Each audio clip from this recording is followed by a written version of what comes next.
जय हिंद साथियों। मैंने पिछले वीडियो में RS 2023 पहला कदम उसमें आपको बताया था कि माइंडसेट कैसे करें और RS बनने के लिए कुछ बेसिक इंफॉर्मेशन। अगर इन बातों को आप ध्यान में नहीं रखें तो फिर आपकी RS की तैयारी को दशा और दिशा नहीं मिल पाएगी, इसलिए मैंने बनाया। उसी क्रम में आज मैं दूसरा वीडियो आपके सामने ला रहा हूं। इसमें कुछ वो जमीनी सच्चाइयां है जो हर कैंडिडेट को पता होनी चाहिए। इससे क्या होगा कि आपको पता रहेगा कि हमको तैयारी किस तरह से करनी। खाली कंटेंट नहीं, आपका तैयारी करने का अप्रोच। वो कहते हैं ना, winners don't do different things but they do things differently. तो सब भी पढ़ रहे, आप भी पढ़ेंगे, पर आप कुछ किन बातों का ध्यान रखें कि आपको आपका टारगेट कम मेहनत में अचीव हो जाए। सबसे पहली बात, दिमाग में एक भ्रम रहता है कि RAS बहुत कठिन परीक्षा है, बहुत मेहनत करनी पड़ती है और कई लोगों का वर्षों तक चयन नहीं होता है, तो हमको भी वर्षों लगाने पड़ेंगे। बिल्कुल गलत। RAS की तैयारी के लिए मेरा मानना है 8 महीने पर्याप्त समय होता है। अगर आप अपनी तैयारी को थोड़ा सा आगे पीछे करके करते हैं, मतलब थोड़ा सा लिबरल, थोड़े से ढीले रह के पढ़ते हैं, तो भी अगर व्यवस्थित प्रॉपर प्लानिंग से पढ़े तो 12 महीने की पढ़ाई सफिशिएंट है। ये जो सीरीज है ये सिर्फ RS 2023 के लिए मैंने जारी की है। तो आपके RS प्री मेन इंटरव्यू, इस सब प्रोसेस में 8 महीने बल्कि 10 महीने या 12 महीने भी लग सकते हैं। तो आप अगर आज से भी पढ़ाई शुरू करें तो अगर इन बातों का ध्यान देंगे तो आप अभी भी RS टॉपर्स की लिस्ट में शामिल हो सकते हैं। आपका जो एम है कि प्रॉपर RS में आना है या RPS लेना है या तहसीलदार सर्विसेज में जाना है या और भी कोई बड़ी पोस्ट RS से रिलेटेड लेनी हो तो आपको मिल सकती है। इसलिए भ्रम निकाल दीजिए कि आपको बरसों मेहनत करनी। बरसों वो लोग मेहनत करते हैं जिनका कोई प्लान नहीं होता, जिनका कोई सिस्टम नहीं होता है, और मैं भी उनमें से एक हूं। थोड़ा सा मुझे कहते हुए दुख भी हो रहा है। अब आगे मैं आपको बता रहा हूं कि देखिए, कई बार क्या होता है, बिना सिस्टम के आप पढ़ते हैं ना, बिना किसी प्लानिंग से पढ़ते हैं, तो अधिकतर कैंडिडेट टुकड़ों टुकड़ों में टॉपर से भी ज्यादा पढ़ चुके होते हैं। किसी भी RS के आप टॉपर से जाके पूछिए कि आपने जिस दिन पढ़ाई शुरू करी उससे लेकर आज तक आपने कुल कितने घंटे पढ़ी की, और फिर आप उन लोगों से मिलिए 2 बार 3 बार 5 बार 7 बार 8 बार RS एग्जाम दी और सिलेक्शन नहीं हुआ, और उनसे पूछिए कि आपने अब तक कुल कितने घंटे पढ़े। डेफिनेट उनकी पढ़ाई टॉपर्स से भी ज्यादा रही होगी। फिर कहां पर कमी रह जाती, फिर वो क्यों नहीं इतने चांस में भी बन पाते। बात साफ है, टुकड़ों टुकड़ों में पढ़ रहे, एक साथ नहीं पढ़ते हैं।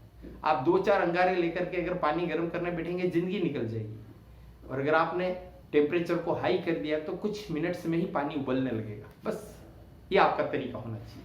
फिर आप देख लीजिए, हारी हुई मानसिकता से कई लोग एग्जाम देते हैं। कैसे? अरे मैंने तो खाली एक्सपीरियंस के लिए एग्जाम भरा है। भाई क्या होता है एक्सपीरियंस? आप मेरे से ले लीजिए, बहुत सारे मेंटर्स है, बहुत सारे आपके सीनियर है, उनसे आप एक्सपीरियंस ले लीजिए, कोई मॉक टेस्ट ज्वाइन कर लीजिए। ये सब फालतू की बात है। अगर आप एग्जाम दे रहे हैं, एक्सेप्ट करिए कि आप सिलेक्ट होने के लिए एग्जाम दे रहे हैं और उस हिसाब से तैयारी करिए। फिर पहले से अरे मैंने तो ढंग से तैयारी की नहीं, मैंने तो ऐसे ही फॉर्म भर दिया। क्यों भर दिया भाई? सरकार कोई पीले चोखे रखने तो आई नहीं थी आपके घर। RPC ने कहा था नहीं कि आप फॉर्म भरो, उन्होंने तो वैकेंसी निकाली, आपने चाह के भरा होगा। इसलिए प्लीज हारी हुई मानसिकता, टूटी हुई बातें, फालतू की बातें करना बंद कीजिए। लोगों को गुमराह कर सकते हैं आप, खुद को क्यों गुमराह कर रहे हो? अगर आपने अप्लाई किया है इट मींस आपको पूरी ताकत से और ये टारगेट लेके कि मुझे सिलेक्ट होना ही होना है और टॉपर्स में होना है, उस तरह से पढ़ाई शुरू कीजिए। बाकी आप जानते हैं कि भगवान श्री कृष्ण ने गीता में कही है कि आप कर्म करिए, फल की चिंता मत करिए, लेकिन कर्म तो ईमानदारी से करिए। अगला जो पॉइंट आता है इसमें कि अधिकतर स्टूडेंट्स क्या करते हैं, अब वैकेंसी निकली, अब आप देखिए कि कोचिंगों में भीड़ लग जाएगी, और स्पेशली महंगी कोचिंगों में, क्योंकि लोगों की टेंडेंसी होती है कि भाई जो जहां ज्यादा पैसे देगा तो वो कोचिंग अच्छी होगी। अब जैसे मिशन फ्री क्लासेस चलती है हमारी माई मिशन उदयपुर में, पिछली बार मात्र 13 बच्चे थे। मैंने पूछा भाई इतने कम बच्चे क्यों हैं? तो कारण यही, अरे साहब आप फ्री में पढ़ाते हैं तो लोगों को लगता है फ्री में क्या पढ़ाते हो, और आप आश्चर्य करेंगे 13 में से 9 स्टूडेंट पढ़े, सिलेक्ट हो गए। तो आप ये रेशो देख सकते हो कि 13 में से 9 कितना होता है, लगभग 70%। और कई कोचिंग ऐसी भी रही उदयपुर में जहां 500 बच्चे थे, 600 बच्चे थे, और उनमें से 15-20 सिलेक्ट नहीं हुए।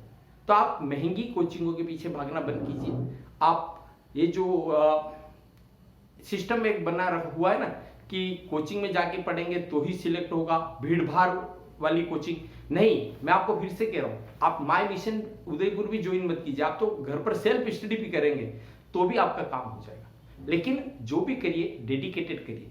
दूसरों के देखा देख, होड़ा होड़, घोड़ा फोड़, ये बंद कीजिए इस चीज को। यहां पर एक और पॉइंट आपके सामने आता है कि चलिए आपने अच्छे से तैयारी दी, एग्जाम दे दी, मैं भी मान रहा हूं कि 2.5 से 3 महीने की तैयारी में आप प्रीलिम आराम से क्लियर कर लेंगे।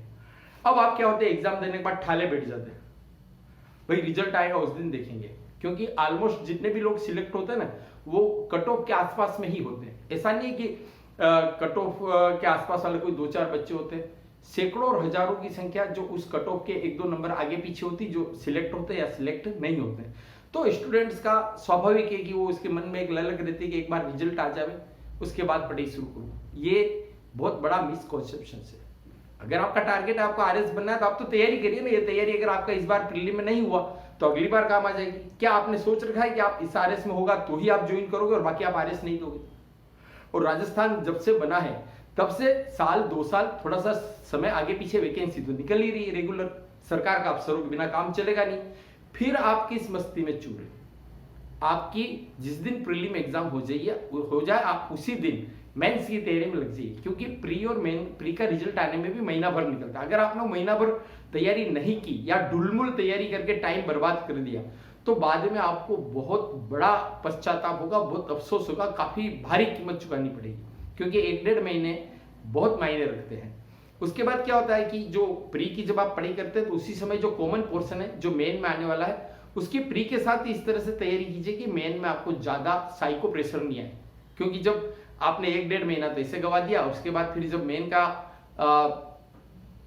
एग्जाम की डेट आएगी तब आपके मन में आपके कई गुमराह करने वाले लोग भी होंगे। 2 तरह से गुमराह करते हैं, अरे अभी तो डेट आगे बढ़ेगी, और नहीं बढ़ी तो फिर क्या करोगे? कई लोग यूं डिप्रेशन में डाल देते हैं, अरे इतने कम समय में आपकी तैयारी नहीं होगी। कौन कहता है नहीं होगी? आपको 3-4 महीने मिलते हैं सब मिलाकर, और अगर आपको प्री वाला 1 महीना रिजल्ट का जोड़ लो तो 5 महीने मिलते हैं। आपको कौन सा दुनिया भर के ग्रंथ पढ़ने हैं? आपको तो सिलेक्टेड स्टडी करनी है ना। आरएस का फाइनली टॉपर्स भी आप जानते हो 52-54% पे जाते हैं। प्री में मतलब प्री के मार्क्स की जरूरत नहीं है। मेंस के 800 नंबर और इंटरव्यू के 100 नंबर, 900 नंबर में से कोई आपको ऐसा तो नहीं कि आपको 800 नंबर लाने हैं 900 में से, या 700 नंबर लाने तो वही 450, 500, 550, 550 से ज्यादा तो है ही नहीं, कॉलम ही नहीं उसका।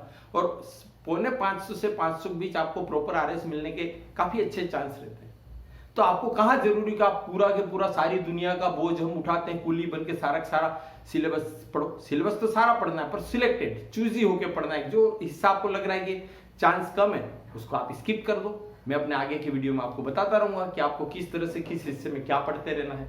फिर 1-2 पॉइंट और आपका आता है, वो मन में आता है ना, सर 2023 के आरएस के हम बिल्कुल हमको पक्का सिलेक्ट होना है। मैं आपसे एक ही बात पूछ रहा हूं, आप जितने भी लोग मेरा वीडियो देख रहे हैं, क्या आपने आरएस के हिसाब से पढ़ाई शुरू कर दी? अभी भी आपके मन में होगा अरे अभी वैकेंसी निकल जाने दो 2 दिन 4 दिन तब पढ़ेंगे। क्यों भाई, वैकेंसी तो निकलने वाली है, पढ़ाई क्यों बर्बाद कर रहे हो? और कई लोग जो सिलेक्ट नहीं होते हैं या जिनको लंबा समय लगता है और वो फिर क्या करते हैं, बहाने बनाते हैं।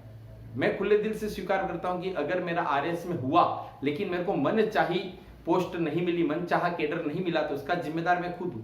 मेरी लापरवाही है, मेरी आलस्य रहा है, या मैंने जो खामियां छोड़ी मैं उसको स्वीकार करता हूं। तो ये चीज आपको पहले से उन चीजों को जान करके उस हिसाब से आपको आगे बढ़ना है। अब कैसे क्या करना है आपको मैं आपको बता दूं कि लोग क्या करते हैं, मैं 8 घंटे पढ़ लिया साहब। अरे पढ़ते रहने से, किताबों को पेज आगे बढ़ाने से, घंटे या मिनट काउंट करने से कुछ नहीं होता है। आप तो सिलेबस का हिस्सा याद रखिए कि मैंने आज मेरे को ये सिलेबस का इतना हिस्सा हर हाल में याद करना है, भले वो 5 घंटे में हो जाए कि 15 घंटे में, उसके पहले मैं नहीं सोऊंगा। ये मेरा आज का काम फाइनल करूंगा। जब तक आपकी अपनी पढ़ाई को घंटों से शिफ्ट करके सिलेबस पर आप फोकस नहीं करेंगे तब तक कोई मतलब नहीं उस पढ़ाई का।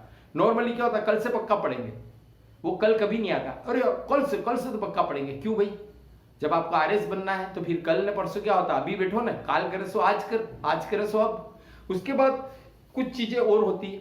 कई स्टूडेंट तुच्छ स्वार्थों में और लालच में पड़ जाते हैं। क्या, कई नौकरी कर रहे हैं, पार्ट टाइम जॉब कर रहे हैं, कई गवर्नमेंट जॉब है, तो छुट्टियां मेंस के समय लेंगे। अरे अगर प्री में ही सिलेक्शन नहीं हुआ, गेट पास ही नहीं मिला, अंदर एंट्री करने नहीं मिली, तो आप वहां पर क्या फरफर करोगे आगे? तो एक साथ वो ना 2 नावों की सवारी नहीं होती। आप 2 घोड़ों पे सवार होके रेस को जितने निकलोगे आप गिर जाओगे। आपको फोकस करना पड़ेगा। अगर आरएस बनना है तो फिर सिर्फ आरएस। फिर अधिकतर स्टूडेंट क्या करते हैं, अपने घर पे रह करके तैयारी करते हैं। अब आप पढ़ने बैठे हैं ना, मम्मी पापा किसी ने कोई काम बता दिया, घर पे कोई गेस्ट आ गए, टीवी पे कोई अच्छा प्रोग्राम आ गया, कोई वर्ल्ड कप आईपीएल या कोई ऐसी चीज आ गई कि चलो देख लेते हैं, ठीक है ना, तो आपका अनर्गल टाइम वेस्ट होता है। तो आपने देखा होगा अधिकतर जो सिलेक्ट लोग होते हैं, जैसे कई लोग कहते हैं कि साहब हम जयपुर और जोधपुर जाकर हमने अच्छी पढ़ाई की, और माँ बाप को भी लगता है बच्चा वहां पढ़ेगा, वहां की कोचिंग में सिलेक्ट होगा।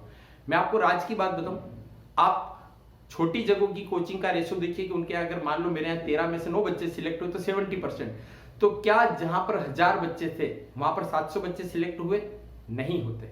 वो पर 700 बच्चों की भीड़ नजर आती कि वहां से 700 निकले हैं, तो वो एक माहौल बन जाता है। और बच्चा अगर 1000 बच्चे लेके बैठा है कोई कोचिंग वाला, तो डेफिनेट उसमें से काफी कुछ तो वैसे ही सिलेक्ट होने हैं। लेकिन यहाँ पर मैं आपको बात बता रहा हूँ कि वो बच्चों की सिलेक्ट होने में एक सबसे बड़ा रोल क्या रहा है कि उन्होंने घर छोड़ा है। अब घर छोड़ा है तो कई सारे डिस्ट्रैक्शंस भी छूट जाते हैं। अब वहां उस बच्चे को कोई कहने वाला नहीं बेटा ये काम कर ले, कोई दोस्त बुलाने वाला नहीं चलाओ घूम आते हैं, कोई सामाजिक निजी पारिवारिक कार्यक्रम नहीं, किसी तरह का ऐसा कुछ नहीं कि वह चलो कल पक्का पड़ेंगे अभी ये छोटा मोटा काम कर लेते हैं। तो ये चीज भी, ये भी एक बहुत बड़ा फैक्टर रहता है। तो अगर आप तैयारी करते हैं तो आप याद रखिए आपका एक मोमेंट भी डिस्ट्रॉय नहीं होना चाहिए। ये आप टाइम किलिंग मत करिए, आप उस समय का पूरा उपयोग करिए। यहां पर मैं आपको एक चीज और बताता हूं। होता क्या है, आप पढ़ रहे हैं, बहुत अच्छी पढ़ाई कर रहे हैं, पर हमेशा पढ़ाई थाली में घी ज्यादा नजर आता है। आप अपने दोस्त से पूछोगे तो कौन सी गाइड पढ़ रहा है, उस गाइड के 2-4 पत्ते पढ़ोगे और फिर उसमें डूब जाओगे। मुझे भी गाइड चाहिए यार, तो कौन सी कोचिंग में पढ़ रहा है, वहां के नोट्स देना। तो जो टेलीग्राम और व्हाट्सएप पर बहुत सारे ग्रुप है, इसमें ऐड हो जाता हूं, उसमें ऐड हो जाता हूं, ये मैटर वो मैटर। होता क्या है कि वो आधा छोड़ पूरी धावे, आधी मिले न पूरी पावे। वो नोट्स की कंटेंट की इस मृग तृष्णा में, मृग मरीचिका में भटकते रहता है और आखिरी में उसकी जो लक्ष्य है, उसका जो उद्देश्य है, वो दम तोड़ देता है। अब आपको कंटेंट कौन सा पढ़ना है, कितना पढ़ना है, क्या पढ़ना है, ये मैं अपने आगे की वीडियो में बताऊंगा। यहां पर मैंने आपको बताया कि ये वो बेसिक चीजें हैं, ये वो सारी बातें हैं जो आपको आरएस बनने से, आपको अपने जीवन का एक कैरियर या पोस्ट अचीव करने से रोकती है। इन चीजों का आप ध्यान रखिए। आपको अग्रिम बधाई, शुभकामनाएं, धन्यवाद, जय हिंद।